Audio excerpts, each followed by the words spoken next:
નમસ્કાર વિદ્યાર્થી મિત્રો, મારી યુટ્યુબ ચેનલ એડી ન્યૂઝની અંદર આપ સર્વનું સ્વાગત કરું છું. વિદ્યાર્થી મિત્રો, આપણે પ્રથમ પ્રકરણ જોઈ રહ્યા છીએ તત્વજ્ઞાનની અંદર ધોરણ 12, જેમાં પ્રથમ પ્રકરણ વિધાનના રૂપો અને તેના પ્રકારો જોઈ રહ્યા છે. જેમાં આજે આપણે આ પ્રકરણનો છેલ્લો ટોપિક જોવાનો છે. પછી આ પ્રકરણ આપણું પૂર્ણ થાય છે. છેલ્લો ટોપિક ખૂબ જ અગત્યનો છે. પરીક્ષાની અંદર 3 માર્ક્સનો પ્રશ્ન પૂછાય છે. વિભાગ ડીની અંદર ફરજિયાત પૂછાય છે ને તૈયાર કરી દેવાનો. જે ટોપિક છે વિધાન માટેનું રૂપ અને રૂપના પ્રકારો. વિધાન માટેનું રૂપ કોને કહીશું, રૂપ એ શું છે એ સમજશું. પછી રૂપના પ્રકારો નક્કી કરવા. પરીક્ષાની 3 માર્ક્સનો પ્રશ્ન પૂછાય છે. કોઈ રૂપ આપેલું હશે, એ રૂપના સત્યતા કોષ્ટકની રીતનો ઉપયોગ કરી અને તમારે એનો પ્રકાર નક્કી કરવાનો છે. રૂપના 3 પ્રકારો છે: સ્વવ્યાઘાતી રૂપ, તદેવાર્થક રૂપ, પરાયત રૂપ. આ 3 પ્રકારો નક્કી કરવાના થશે. જોઈએ આપણે રૂપ કોને કહેવાય અને પ્રકાર કઈ રીતે નક્કી થાય છે. પહેલું જ આપણે જોઈએ કે વિધાન માટેનું રૂપ એટલે શું, રૂપ કોને કહીશું.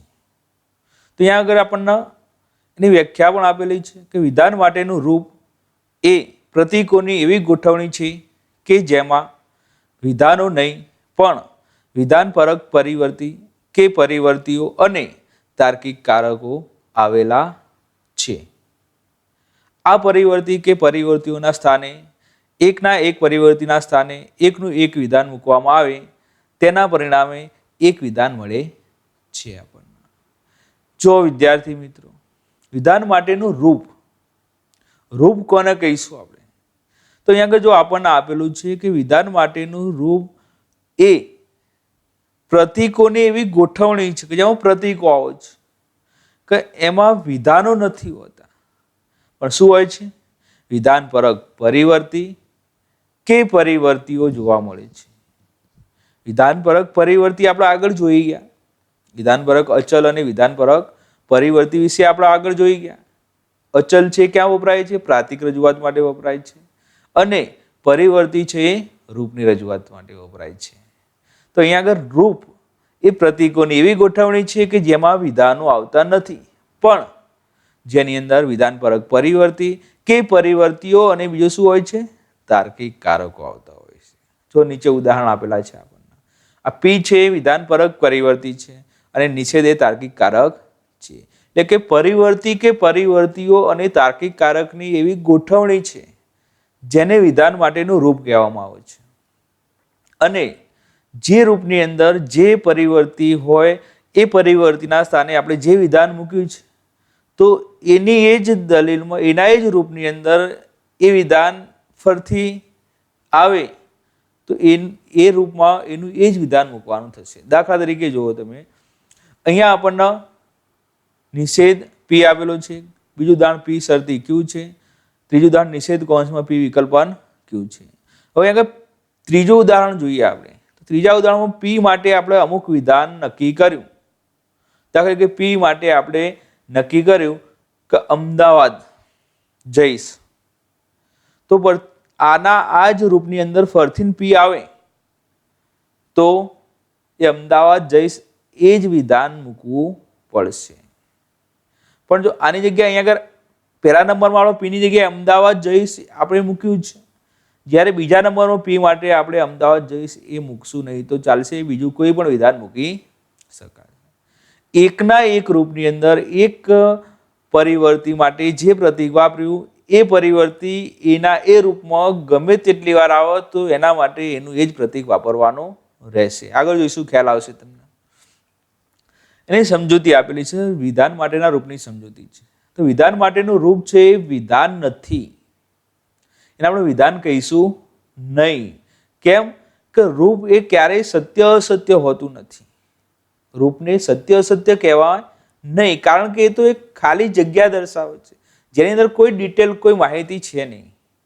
તો અંદર શું માહિતી કંઈ ના હોય, ખાલી જગ્યા દર્શાવતું હોય, તો એના માટે આપણે કોઈ પણ સત્ય અસત્ય કહી શકાતું નથી. વિધાન માટેનું રૂપ છે જેની અંદર વિધાન મૂકી શકાય એવું માળખું છે. એક બીબું આપણે કહીએ, એક માળખું છે. કોઈ સિક્કો બનાવવો હોય તો એ સિક્કાનું એક બીબું હોય છે, એની અંદર દ્રવ્ય નાખવામાં આવે છે ત્યારે એ સિક્કાનો આકાર મળે છે. એવા રૂપ એક બીબું છે કે જેમાં કોઈ પણ વિધાન આપણે મૂકી શકીએ છીએ. જ્યારે એ રૂપની અંદર વિધાન મૂકવામાં આવે છે ત્યારે જે વિધાન મળે છે તે અનિવાર્ય રીતે સત્ય કે અસત્ય હોય છે. ખાસ ધ્યાન રાખજો વિદ્યાર્થી મિત્રો, જ્યારે રૂપ એ સત્ય અસત્ય હોતું નથી, પણ રૂપની અંદર જ્યારે કોઈ વિધાન મૂકી દેવામાં આવે ત્યારે એ સત્ય કે અસત્ય હોય છે. તો ઉદાહરણ તરીકે આપણે કોઈ પણ વિધાન છે, દાખલા કે આ રૂપ છે, નિષેધ પી એ રૂપ છે, તો એને આપણે સત્ય અસત્ય કહીશું નહીં. પણ એની અંદર આપણે વિધાન મૂકશું, પીની જગ્યાએ વિધાન મૂકશું, કોઈ પણ વિધાન પીની જગ્યાએ મૂકીએ તો એ શું બની જશે? એને આપણે સત્ય અસત્ય કહી શકીશું. ટૂંકમાં આ થોડીક મુદ્દા ધ્યાન રાખવાના કે રૂપ એ સત્ય અસત્ય હોય નહીં અને વિધાનને આપણે સત્ય કે અસત્ય કહી શકીએ છીએ. હવે એ રૂપના વિધાન માટેનું જે રૂપ છે એ રૂપનું સ્થાનાપતિ નિદર્શન. સ્થાનાપતિ નિદર્શન કોને કહીશું?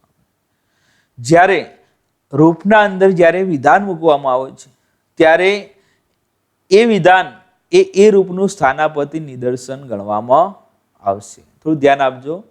અહીંયા આપ્યું છે કે વિધાન માટેના કોઈ પણ રૂપમાંથી મેળવવામાં આવેલા વિધાનને તે માટેના એ રૂપનું સ્થાનાપતિ નિદર્શન કહે છે. જો વિધાન માટેના કોઈ પણ રૂપમાંથી મેળવવામાં આવેલા વિધાનને વિધાન માટેના એ રૂપના સ્થાનાપતિ નિદર્શન કહેવામાં આવે છે. અહીંયા આની અંદર આ રૂપમાં આપણે કોઈ પણ વિધાન મૂકશું તો એ વિધાન આ રૂપનું સ્થાનાપતિ નિદર્શન થશે. અહીંયા નિષેધ પી છે તો એની જગ્યાએ આપણે કોઈ વિધાન મૂકીએ કે વિદ્યાર્થીઓ મહેનત કરતા નથી, તો એ વિધાન આ રૂપની અંદર સમાવેશ થઈ જશે.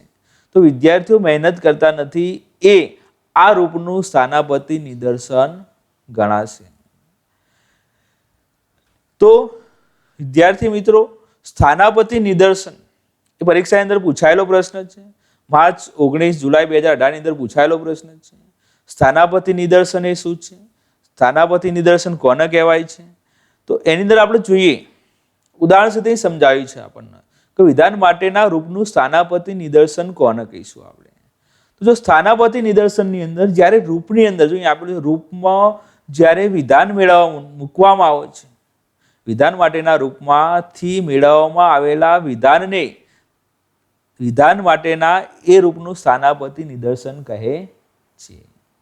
તો કોઈ પણ રૂપ એ રૂપમાં જ્યારે કોઈ પણ વિધાન મૂકવામાં આવે છે ત્યારે એ વિધાન એ રૂપનું સ્થાનાપતિ નિદર્શન કહેવાય છે.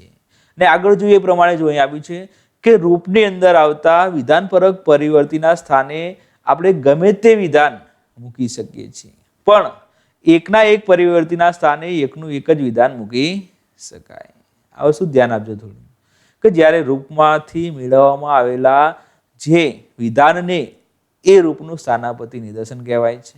અને બીજો મુદ્દો એ ધ્યાન રાખવાનો કે રૂપની અંદર એ રૂપમાં આપણે રૂપને સ્થાને કોઈ પણ વિધાનપરક પરિવર્તીના સ્થાને આપણે કોઈ પણ વિધાન મૂકી શકીએ છીએ અને એકના એક પરિવર્તીના સ્થાને એકનું એક વિધાન મૂકવું જરૂરી છે. આટલું 3 વસ્તુ યાદ રાખજો.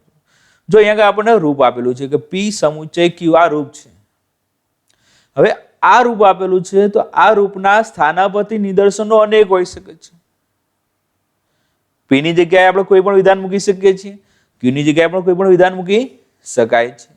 જો એ નીચે ઉદાહરણ આપેલા છે આપણને, આ રૂપ છે અને આ એના સ્થાનાપતિ નિદર્શનો 5 આપેલા છે. સૂર્ય ગરમ છે અને ચંદ્ર શીતળ છે. તો આ પી ની જગ્યાએ કયું વિધાન મૂક્યું? સૂર્ય ગરમ છે. ક્યુ ની જગ્યાએ શીતળ, ચંદ્ર શીતળ છે એ મૂક્યું. તો અને સમુચ્ચય એ સર્વોપરી કારક છે. આમ આ જે છે આ 5 એ આ રૂપના સ્થાનાપતિ નિદર્શન છે. જો એની અંદર ટેબલ મોટું હોય છે એ પીને સ્થાને છે, સ્ટૂલ નાનું હોય છે, ક્યુને સ્થાને છે, અને એ સર્વોપરીકારક સમુચ્ચય છે, અને આ એની પ્રાતિક રજૂઆત આપેલી છે અહીંયા આગળ. સૂર્ય ગરમ છે માટે કયો પ્રતીક વાપર્યો? એમ. ચંદ્ર શીતળ છે માટે પી વાપર્યો. ટેબલ મોટું છે માટે જે વાપર્યો, અને સ્ટૂલ નાનું છે માટે કે વાપર્યો છે. આમ આ પાંચે પાંચ એ કયા રૂપના સ્થાનાપતિ નિદર્શન છે? તો પી સમુચ્ચય ક્યુ આ રૂપના આ પાંચ સ્થાનાપતિ નિદર્શનો છે, અને આ પાંચ એની પ્રાતિક રજૂઆત કરેલી છે. તો ખાસ વિદ્યાર્થી મિત્રો, જ્યારે રૂપની અંદર જ્યારે વિધાન મૂકવામાં આવે, આ રૂપ છે પી સમુચ્ચય ક્યુ છે, એમાં જ્યારે આ વિધાન મૂકવામાં આવે ત્યારે એ વિધાન એ રૂપનું સ્થાનાપતિ નિદર્શન કહેવાશે. ખ્યાલ? સ્થાનાપતિ નિદર્શન કોને કહેવાય? એ થોડુંક માઇન્ડમાં ઉતારવું, થોડુંક વિચાર્યું, સમજી અને ખ્યાલ આવશે કે આ રૂપની અંદર આપણે જે વિધાન મૂકવામાં આવે તો એ વિધાન એ આ રૂપનું સ્થાનાપતિ નિદર્શન કહેવાય. ફરીથી જુઓ, પી સમુચ્ચય ક્યુ છે તો એમાં આપણે આ પાંચમાંથી કોઈ પણ વિધાન અંદર મૂકી શકીશું. તો આ જે વિધાન છે જ્યારે આમાં મૂકવામાં આવે છે ત્યારે આ રૂપનું આ સ્થાનાપતિ નિદર્શન કહેવાશે. હવે બીજું એક ઉદાહરણ આપણે જોઈએ કે વિદ્યાર્થીઓ મહેનત કરતા નથી, હું એક એવી વિધાન છે, તો એ આ રૂપમાં એનો સમાવેશ થશે નહીં, કારણ કે એ નિષેધનું વિધાન છે, તો એમાં આ રૂપમાં આવશે નહીં. ટૂંકમાં બે વિધાનો સમુચ્ચયથી જોડવામાં આવેલા હોય અને સર્વોપરીકારક કયો હોય? સમુચ્ચય હોય, તો જ એનો સમાવેશ આ રૂપમાં થશે. આગળ જોઈશું આપણે એના નિયમો છે કે વિધાન માટેના રૂપમાં આવતા પ્રત્યેક વિધાનપરક પરિવર્તીને સ્થાને કોઈ પણ એક સાદું, સંયુક્ત કે જટિલ વિધાન મૂકવું. વિધાનપરક પરિવર્તી છે એ તો પરિવર્તીને સ્થાને આપણે સાદું વિધાને મૂકી શકીએ, સંયુક્ત પણ મૂકી શકીએ, જટિલ સંયુક્ત પણ મૂકી શકીએ. સાદું, સંયુક્ત કે જટિલ સંયુક્ત કોઈ પણ વિધાન આપણે પરિવર્તીના સ્થાને મૂકી શકાય છે.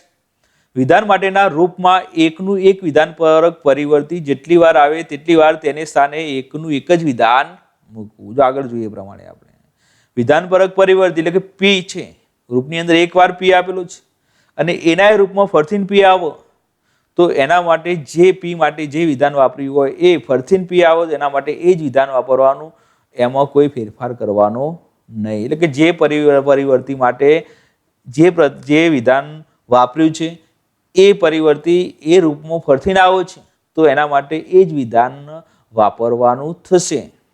ખ્યાલ આવ્યો? કે એકના એક પરિવર્તી જેટલી વાર આવે તેટલી વાર તેને સ્થાને એકનું એક જ વિધાન મૂકવાનું. ત્રીજા નંબરનું છે વિધાન માટેના રૂપમાં આવતા તાર્કિક કારકોમાં કશો ફેરફાર કરવા નહીં.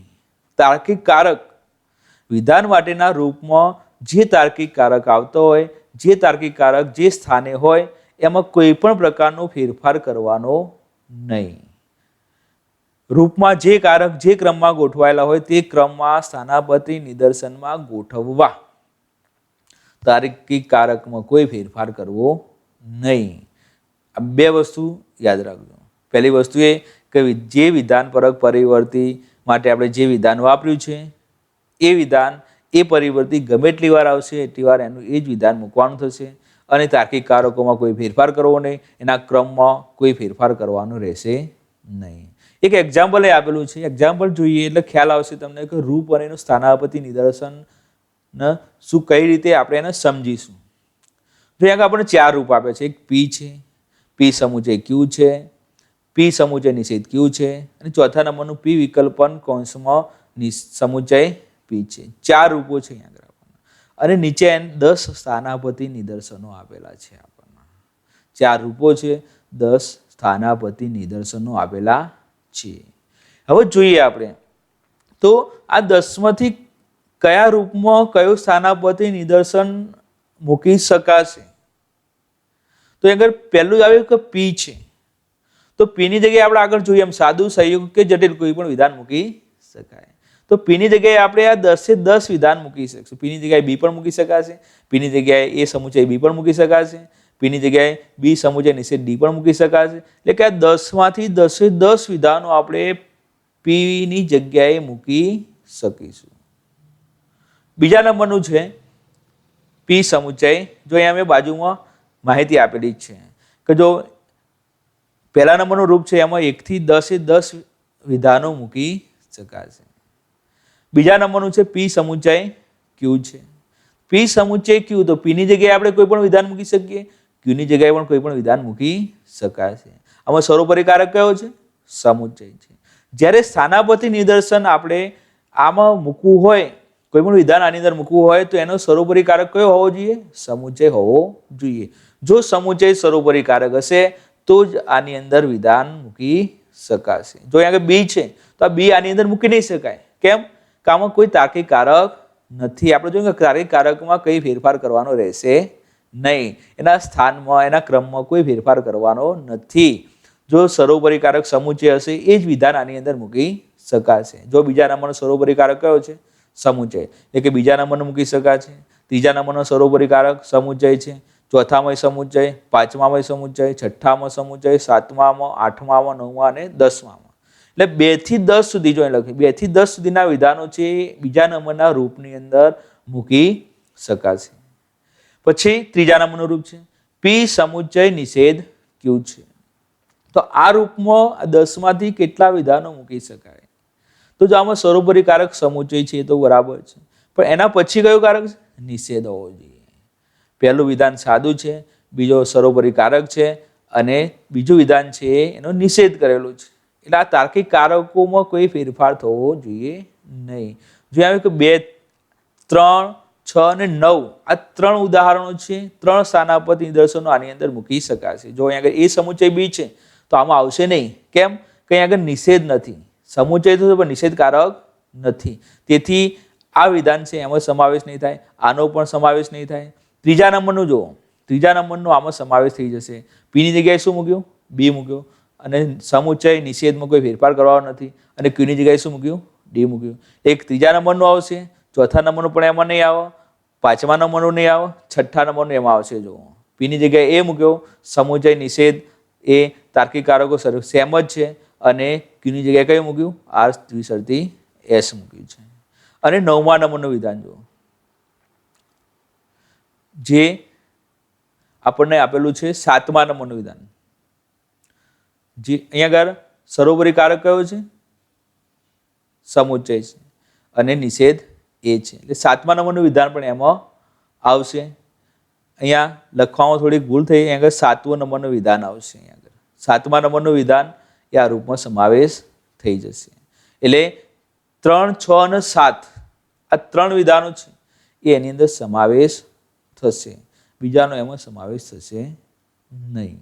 પછી ચોથા નંબર રૂપ જો પી વિકલ્પન ક્યુ છે, સમુચ્ચય પી છે. તો અહીંયા આગળ સમુચ્ચયનું પહેલું સમુચ્ચય છે એમાં સર્વોપરી કારક કયો છે? સમુચ્ચય હોવો જોઈએ. અને આખા વિકલ્પન હોવો જોઈએ. અને આખા વિધાનનો સર્વોપરી કારક સમુચ્ચય હોવો જોઈએ. પહેલા સમુચ્ચયની અંદર વિકલ્પન અને આખા વિધાનનો જે છે સમુચ્ચય સર્વોપરી કારક હોવો જોઈએ. તો જો આ બી છે આની અંદર આવશે નહીં. એ છે સમુચ્ચય બી, એ પણ આમાં નહીં આવે. કારણ કે જો એ વિકલ્પન હોવો જોઈએ, એનું પહેલું સમુચ્ચયમાં વિકલ્પન હોવો જોઈએ. જો ચોથા નંબરનું વિધાન જુઓ, આ સમુચ્ચય સર્વોપરી કારક છે, બરાબર છે. અહીંયા સમુચ્ચય સર્વોપરી કારક છે અને પહેલા સમુચ્ચયમાં કયો છે? વિકલ્પન છે. તો અહીંયા વિકલ્પન છે. તો ચોથા નંબરનું વિધાન છે આ રૂપમાં સમાવેશ થશે. 5મા નંબરનું નહીં થાય, છઠ્ઠા નંબરનું પણ થશે નહીં. 7મા નંબરનું વિધાન છે એ આપણે જોઈએ. તો જો 7મા નંબરનું વિધાન છે એમાં સમાવેશ થઈ જશે. 7મા નંબરનો જો સર્વોપરી કારક કયો છે? સમુચ્ચય છે. તો આ સમુચ્ચય છે. પછી આ બાજુ નામ સર્વોપરી કારક કયો છે? વિકલ્પન છે. અહીંયા વિકલ્પન છે. એટલે 7મા નંબરનું જે વિધાન છે એ આની અંદર મૂકી શકાશે. પછી 8મા નંબરનું છે એ આમાં નહીં આવે. કેમ કે સમુચ્ચય છે, અહીંયા શરતી છે, એમાં આવશે નહીં. 9મા નંબરનું વિધાન પણ એમાં સમાવેશ થશે. 9મા નંબરનું વિધાન જો અહીંયા સર્વોપરી કારક કયો છે? સમુચ્ચય છે. અને આ છે વિકલ્પન છે. અહીંયા સર્વોપરી કારક આની અંદર સ્થાનાપતિ નિદર્શનની અંદર આપણે મૂકવા જઈશું તો જો અહીંયા શું આપ્યું? પીને સ્થાને કયું વિધાન આપેલું છે? બી આપેલું છે. અને છેલ્લો કયો છે? પી છે. તો એમાં પીની જગ્યાએ અહીંયા આગળ બી આવવો જોઈએ, પણ અહીંયા આગળ બી નથી. તેથી 9મા નંબરનું વિધાન પણ આવશે નહીં.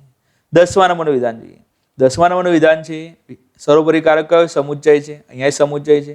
આ બાજુનું વિધાનનો સર્વોપરી કારક વિકલ્પન છે, આ પણ વિકલ્પન છે. પીની જગ્યાએ નિષેધ પી સમુચ્ચય આર આપેલું છે, અહીંયા આગળ પીની જગ્યાએ નિષેધ પી સમુચ્ચય આર આપેલું છે. એટલે ટૂંકમાં ચોથા નંબરનું, 7મા નંબર અને 10મો નંબર, 4, 7 અને 10 એ 3 વિધાનો આ રૂપની અંદર મૂકી શકાશે. તો ટૂંકમાં વિદ્યાર્થી મિત્રો એટલું યાદ રાખવાનું કે કોઈ પણ પરિવર્તીના સ્થાને આપણે સાદું, સંયુક્ત અને જટિલ કોઈ પણ વિધાન મૂકી શકશું. તાર્કિક કારકોમાં કોઈ ફેરફાર નહીં કરવાનો. જે સર્વોપરી કારક હોય સર્વોપરી કારક હોવો જ જોઈએ, એનો ક્રમ બદલાવો ના જોઈએ તાર્કિક કારકનો, અને તો જ એ રૂપની અંદર એનો સમાવેશ કરી શકાશે. હવે 3 પ્રકારના રૂપ છે. રૂપના પ્રકારો 3 છે. વિધાન માટેનું તદ્દેવાર્થક રૂપ છે, વિધાન માટેનું સ્વવ્યઘાતી રૂપ છે, અને વિધાન માટેનું પરાયત રૂપ છે, જે પરીક્ષાની અંદર પૂછાય છે. વિધાન માટે સત્યતા કોષ્ટકની રીતનો ઉપયોગ કરી રૂપનો પ્રકાર શોધો, આવો પ્રશ્ન પૂછાય છે. તો પહેલો જ રૂપ જોઈએ આપણે કે વિધાન માટેના જે રૂપના તમામ સ્થાનાપતિ નિદર્શનો કેવા હોય? ધ્યાન આપજો, અહીંયા સત્ય હોય. તમામ સ્થાનાપતિ નિદર્શનો સત્ય હોય તે રૂપને વિધાન માટેનું તદ્દેવાર્થક રૂપ કહે છે. અહીં ઉદાહરણ આપેલું છે, પી વિકલ્પન નિષેધ પી આપેલું છે. અહીંયા આ રૂપનું આ શું થયું? સ્થાનાપતિ નિદર્શન છે. રૂપની જગ્યાએ આ વિધાન મૂકવામાં આવે છે. કાં તો રવિન્દ્રનાથ ટાગોર સાહિત્યકાર હતા, સત્ય છે, અથવા રવિન્દ્રનાથ ટાગોર સાહિત્યકાર ન હતા, એ શું છે? અસત્ય છે. તો આ રૂપનું આ શું થયું? સ્થાનાપતિ નિદર્શન થયું. આ એની પ્રાતિક રજૂઆત છે, અને આખું વિધાન કેવું થશે? સત્ય થશે. હવે જ્યારે પરીક્ષાની અંદર તમને પૂછાય તો તમારે સત્યતા કોષ્ટકની રચના કરતા આપણને આવડે જ છે. તો આ રીતે આ રૂપનું આ સત્યતા કોષ્ટકની રચના કરવાની છે. આપણે આગળ જોઈ ગયા. પહેલા આદ્ય સ્તંભ છે, આમાં કેટલા વિધાનો છે? પી અને પી એક જ છે, તો પી એક આદ્ય સ્તંભ એક જ બનશે. અને પછી જે અન્ય સ્તંભ છે વિકલ્પન અને શરતી છે, તો પહેલા નિષેધ પી લખવાનો, પછી પી વિકલ્પન નિષેધ પી લખી, અહીંયા પી એકનો નિષેધ કરવાનો, તો અહીંયા સત્ય અસત્ય, અસત્ય હોય સત્ય, અને પી વિકલ્પન નિષેધ પી છે, તો પી ક્યાં છે? 1 નંબરમાં, નિષેધ પી 2 નંબરમાં છે. એનો વિકલ્પન કરવાનો, 2 અસત્ય હોય તો અસત્ય, નહીં તો સત્ય થશે. તો જો અહીંયા સત્યતા કોષ્ટકની રચના કરીએ, રૂપની અંદર ઉપર આપણે આદ્ય સ્તંભ ગૌણ સ્તંભ લખવાના નથી. આદ્ય સ્તંભ અને ગૌણ સ્તંભ ક્યાં લખવાના છે? જે સમજૂતી આપવાની કહેવામાં આવે તો. અહીંયા રૂપના પ્રકારમાં આદ્ય સ્તંભ ગૌણ સ્તંભ લખવાના નથી. હવે રૂપનો પ્રકાર કઈ રીતે નક્કી કરવો? તો લાસ્ટ જે સ્તંભની અંદર, છેલ્લા સ્તંભની અંદર આપણે જોઈએ, એની જે 2 હરોળ હોય, 4 હોય કે 8 હરોળ હોય, તો એ બધી જ હરોળમાં જ્યારે ટી હોય, 2 હરોળ હોય, 4 હોય કે 8 હોય, બધી જ હરોળમાં લાસ્ટ સ્તંભની અંદર બધા જ જ્યારે ટી આવે ત્યારે એ રૂપ એ તદ્દેવાર્થક રૂપ ગણાશે. એને આપણે વિધાન માટેનું તદ્દેવાર્થક રૂપ કહીશું. જો અહીંયા પી વિકલ્પન નિષેધ પી એ રૂપ એ વિધાન માટેનું એવું રૂપ છે કે તેના તમામ સ્થાનાપતિ નિદર્શનો હંમેશા કેવા હોય છે? સત્ય હોય છે. જો અહીંયા આગળ આ સ્થાનાપતિ નિદર્શનો, આખા રૂપના આ સ્થાનાપતિ નિદર્શનો પહેલી હરોળ અને 2 હરોળ બંને હરોળમાં કેવા છે? સત્ય હોય છે. આનો અર્થ એ કે પી વિકલ્પ નિષેધ પી એ વિધાન માટેનું તદ્દેવાર્થક રૂપ છે. આ રૂપની અંદર આપણે કોઈ પણ વિધાન મૂકીએ ત્યારે એ રૂપના સ્થાનાપતિ નિદર્શનો હંમેશા કેવા હોય? સત્ય જ હોય. અને જે રૂપના તમામ સ્થાનાપતિ નિદર્શનો સત્ય હોય તો એ રૂપને આપણે વિધાન માટેનું તદ્દેવાર્થક રૂપ કહીશું. ટૂંકમાં બધા ટી આવે તો તદ્દેવાર્થક યાદ રાખજો. ટી આવે તો તદ્દેવાર્થક. પછી બીજા નંબરનું છે વિધાન માટેનું સ્વયઘાતી રૂપ છે. હવે એ પ્રમાણે જ છે વધારે. તો વિધાન માટેનું જે સ્વયઘાતી રૂપ છે, તમામ વિધાન માટેના જે રૂપના તમામ સ્થાનાપતિ નિદર્શનો કેવા હોય? અસત્ય હોય, તે રૂપને વિધાન માટેનું કેવું? સ્વયઘાતી રૂપ કહે છે. અહીંયા રૂપ આપેલું છે પી સમુચ્ચય નિષેધ પી આપેલો છે. આ રૂપનું આર્ય શું છે? સ્થાનાપતિ નિદર્શન છે. રવિન્દ્રનાથ ટાગોર સાહિત્યકાર હતા, આ સત્ય છે. અને રવિન્દ્રનાથ ટાગોર સાહિત્યકાર હતા નહીં અથવા ન હતા, એ કેવું છે? અસત્ય છે. તો આ એની પ્રાતિક રજૂઆત છે. આખું વિધાન કેવું થાય છે? અસત્ય થાય છે. કેમ? સમુચ્ચયનો નિયમ છે કે બંને સત્ય હોય તો જ સત્ય થાય, તો આ બંને સત્ય નથી, તો આખું વિધાન કેવું થઈ ગયું? અસત્ય થઈ ગયું. એનો સત્યતા કોષ્ટકની રચના કરવાની થશે તમને. તો સત્યતા કોષ્ટકની રચના કરવા જઈશું તો આદ્ય સ્તંભ ગૌણ સ્તંભની રચના કરી ટીએફ મુક્તિ આપણને આવડી ગયું છે. અને છેલ્લે શું જોવાનું? લાસ્ટ સ્તંભની અંદર જોવાનું 1 હરોળ હોય, 2 હોય, 4 હોય કે 8 હોય, એ બધી જ હરોળની અંદર બધા શું આવતા હોય? એફ આવતા હોય. તો એ વિધાન માટેનું કયું રૂપ ગણાશે? સ્વયઘાતી રૂપ ગણાશે. તો વિધાન માટેનું જે પી સમૂહ છે નિષેધ પી એ રૂપ વિધાન માટેનું એવું રૂપ છે કે તેના તમામ સ્થાનાપતિ નિદર્શનો હંમેશા કેવા હોય? અસત્ય હોય છે. આનો અર્થ એ કે પી સમૂહ છે નિષેધ પી એ વિધાન માટેનું કેવું રૂપ છે? સ્વયઘાતી રૂપ છે. ટૂંકમાં એટલું યાદ રાખવાનું, બધા એફ આવે છેલ્લા સ્તંભની અંદર, બધી જ હરોળમાં એફ આવે તો સ્વયઘાતી રૂપ, ટી આવે તો તદેવાર્થક, ટી થી ત યાદ રાખવાનું, ટી આવે તો તદેવાર્થક રૂપ ગણાશે. અને ત્રીજા નંબરનું વિધાન માટેનું પરાયત રૂપ છે. તો પરાયત રૂપની અંદર વિધાન માટેના જે રૂપના કેટલાક સ્થાનાપતિ નિદર્શનો કેવા હોય? સત્ય હોય અને કેટલાક અસત્ય હોય, તો તે રૂપ વિધાન માટેનું પરાયત રૂપ કહેવાય. એટલે કે વિધાન માટેના જે સ્થાનાપતિ નિદર્શનો છે એમાં કેટલાક સત્ય હોય અને કેટલાક અસત્ય હોય. અહીંયા રૂપ આપેલું છે કે પી શરતી ક્યુ છે, તો એનું આ સ્થાનાપતિ નિદર્શન છે. જો રવિન્દ્રનાથ ટાગોર સાહિત્યકાર હતા, આ સત્ય હોય, તો રવિન્દ્રનાથ ટાગોર તત્વચિંતક હતા, એ પણ સત્ય છે. તો જો બે સત્ય હોય તો આખું વિધાન કેવું થશે? સત્ય થશે. આર શરતી ટી છે એની પ્રાતિક રજૂઆત છે. એનો સત્યતા કોષ્ટક આપેલું છે. એમાં બે સાદા વિધાન સરોકેલી બનશે, 4 બનશે. અહીંયા ટીએફ મૂકી દેવાનું, એ તો આપણને આવડે જ છે. અને છેલ્લા સ્તંભની અંદર જોવાનું, 1, 2 નો શરતી કરવાનો. અહીંયા ટીએફ હોય તો એફ આવશે ને બીજા બધા શું આવશે? ટી આવશે. જો આમાં કેટલાક કેવા સત્ય છે ને કેટલાક અસત્ય છે. ટૂંકમાં એટલું યાદ રાખવાનું કે છેલ્લા સ્તંભની અંદર કેટલાક સ્થાનાપતિ નિદર્શનો સત્ય હોય અને કેટલાક અસત્ય હોય, તો એ રૂપ કયું ગણાશે? પરાયત રૂપ ગણાશે. પી શરતી ક્યુ એ રૂપ વિધાન માટેનું એવું રૂપ છે કે તેના કેટલાક સ્થાનાપતિ નિદર્શનો સત્ય છે અને કેટલાક અસત્ય હોય છે. એનો અર્થ એ કે પી શરતી ક્યુ એ વિધાન માટેનું પરાયત રૂપ છે. 3 રૂપો જોયા આપણે. તો ત્રણેય રૂપોની અંદર આપણે શું જોયું કે જો છેલ્લા સ્તંભની અંદર બધા જ જ્યારે ટી આવે ત્યારે કયું રૂપ ગણાશે? તદેવાર્થક ગણાશે. બધા જ એફ આવે ત્યારે સ્વયઘાતી ગણાશે. અને કેટલાક ટી અને કેટલાક એફ આવે તો પરાયત ગણાશે. તો ખાસ વિદ્યાર્થી મિત્રો 3 માર્ક્સનો પ્રશ્ન પૂછાય છે, તૈયારી રાખવાની. કેટલાક ત્રણેયના ઉદાહરણો બીજા આપણે જોઈ લઈએ એટલે થોડું તમને ખ્યાલ આવશે. એમાં બહુ ટાઈમ આપણે લઈશું નહીં અને સરળતાથી તમને ખ્યાલ આવે એ રીતે આપણે અહીંયા બીજા કેટલાક ઉદાહરણો જોઈ લઈએ. આ રૂપ છે. પરીક્ષામાં તમને આ રીતે રૂપ આપેલું હશે અને તમને એમ કહેવામાં આવશે કે આનો સત્યતા કોષ્ટકની રચના કરી રૂપનો પ્રકાર ઓળખાવો. તો સત્યતા કોષ્ટકની રચના કરતા આપણને આવડે છે. તો એક આપણે એક્ઝામ્પલ જોઈ લઈએ. જો અહીંયા સાદા વિધાનો કેટલા છે? પી ક્યુ ક્યુ પી. તો અહીંયા પી અને ક્યુ બે સાદા વિધાનો, અહીંયા પી અને ક્યુ આગળ મૂકી દેવાનું. એટલે આ રૂપ છે એક જાતનું પરિવર્તી છે. આપણે વિધાન કહીશું નહીં પણ પરિવર્તીઓ છે. તો બે પરિવર્તીઓ છે તો અહીંયા બે પી ક્યુ મૂકી દઈશું અને અહીંયા ટીએફ બે ટી બે એફ મૂકી દેવાના. પછી જો અન્ય સમૂહની રચના, તો સર્વોપરીકારક સમુચ્ચય છે તો વિકલ્પન છે તો છેલ્લા આવશે. તો એ પહેલા આપણે આ બાજુનું વિધાન સાબિત કરશું, પછી આ બાજુનું સાબિત કરશું. તો આ બાજુ પી શરતી ક્યુ મૂક્યું, ક્યુ શરતી પી મૂકી દેવાનું અને પછી આખું વિધાન મૂકી દેવાનું. પછી આગળ પી ક્યાં છે? 1 નંબરમાં ક્યુ, 2 નંબર 1 2 નો શરતી કરશું તો અહીંયા એફ આવશે, બીજા ટી આવશે.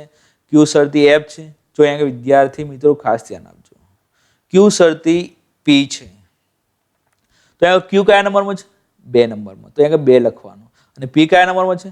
1 નંબરમાં, તો અહીંયા આગળ 1 લખવાનું. જો જ્યારે શરતી કારક આવતું હોય અને જ્યારે સત્યતા મૂલ્યનો નિયમ તમારે લગાવી અને ટીએફ મૂકવાના હોય ત્યારે ખાસ ધ્યાન રાખવાનું. અહીંયા જે પહેલું વિધાન હોય એને પહેલા આપણે જોઈશું અને પછી જે બીજું હોય એને બીજી જોઈશું. આપણે એ રીતે નહીં જોઈએ. જો ધ્યાન આપો, અહીંયા આગળ ક્યુ અને પી છે તો આપણે ટીએફ મૂકશું તો અહીંયા આગળ એફ આવશે. એ રીતે નહીં જોવાનું. આપણે શું જોવાનું? પહેલા બીજા નંબર પછી પહેલા નંબર જોઈશું. ટીએફ છે ના, ટીએફ ના, ટીએફ હા. ત્રીજા નંબરનો તો અહીંયા શું લખવાનું? એફ. ટીએફ ના. અહીંયાથી 2 થી 1 ઉપર જવું પડશે તો જ તમારું સત્યતા મૂલ્ય એ સાચું આવશે. તો એ રીતે આપણે કરી દેવાનું. પછી અહીંયા આગળ પી શરતી ક્યુ વિકલ્પનનો નિયમ લાગશે. પી શરતી ક્યુ 3 નંબરમાં અને આ 4 નંબરમાં છે તો બધા શું આવશે? ટી આવશે. જ્યારે બધા ટી આવે ત્યારે વિધાનનું કયું રૂપ ગણાશે? તદેવાર્થક રૂપ ગણાશે. પછી બીજું રૂપ જોઈએ વિધાન માટેનું જે રૂપ છે સ્વયઘાતી રૂપ છે. પી વિકલ્પન ક્યુ સમુચ્ચય નિષેધ પી વિકલ્પન ક્યુ. આ સત્યતા કોષ્ટકની રચના કરતા આપણને આવડી ગયું. હવે છેલ્લે આપણે રૂપ નક્કી કરવા માટે શું જોવાનું? ફક્ત ને ફક્ત છેલ્લો સ્તંભ જોવાનો છે. એની તમામ હરોળ છે 4 હોય 2 હોય કે 8 હોય, તમામ હરોળની અંદર છેલ્લા સ્તંભની અંદર તમામ સ્થાનાપતિ નિદર્શનો કેવા હોય? અસત્ય હોય તો કયું રૂપ ગણાશે? સ્વયઘાતી ગણાશે. અને છેલ્લું પી વિકલ્પન ક્યુ શરતી કૌંસમાં નિષેધ પી દ્વિશરતી નિષેધ ક્યુ આપેલું છે. સત્યતા કોષ્ટકની રચના કરી દેવાની અને છેલ્લા સ્તંભની અંદર જોવાનું. ચારે ચાર હરોળની અંદર જોઈએ તો કેટલાક સત્ય છે ને કેટલાક શું છે અસત્ય. તેથી વિધાન માટેનું કયું રૂપ ગણાશે? વિધાન માટેનું એ પરાયત રૂપ ગણાશે. તો વિદ્યાર્થી મિત્રો, આ રીતે 3 માર્ક્સનો પ્રશ્ન પૂછાય છે. ફરજિયાત લગભગ પૂછાતો હોય છે, તો 3 માર્ક્સ આપણે મેળવવા ફરજિયાત છે અને ઇઝી છે, આવડે એવા છે. ફક્ત સત્યતા કોષ્ટકની રચના કરતા આવડતું હોય તો આપણે રૂપનો પ્રકાર ઓળખી શકીએ છીએ. પણ જો સત્યતા કોષ્ટકની રચના જ કરતા નહીં આવડે તો તમે રૂપનો પ્રકાર નક્કી કરી શકશો નહીં. છેલ્લે જોઈએ તો આ પ્રકરણ આપણે અહીંયા પૂર્ણ કરીએ છીએ. આ પ્રકરણના કેટલાક બીજા રૂપો મનોયત્નની અંદર સ્વાધ્યાયની અંદર આપેલા છે. તો દરેક રૂપ દરેક મનોયત્નની અંદર આપેલા હોય એ મનોયત્નને તમારે સોલ્વ કરી દેવાના. 10 હોય, 20 હોય, 30 હોય. જેટલું તમે આમાં પ્રેક્ટિસ કરશો એટલું તમારું એ સત્યતા કોષ્ટક અને રૂપનો પ્રકાર અને સરળતાથી તમે શોધી શકશો. પ્રેક્ટિસ વગર તમે આમાં આગળ વધી શકશો નહીં. જેટલી પ્રેક્ટિસ વધુ હશે એટલી આમાં મજા આવશે તમને અને સારા માર્ક્સ પહેલા અને બીજા પ્રકરણમાંથી સારા માર્ક્સ મેળવી શકશો. તો મનોયત્ન છે, સ્વાધ્યાય છે, એ સોલ્વ કરી લેજો, જેનાથી તમને ફાયદો થશે. એમાં જો કંઈ ખબર ના પડે તો નીચે કમેન્ટ બોક્સની અંદર તમે કોઈ પણ કમેન્ટ કરો અથવા મારો નંબર, મોબાઈલ નંબર પણ છે, મોબાઈલથી પણ તમે પૂછી અને તમારું પ્રશ્નનું સમાધાન મેળવી શકો છો.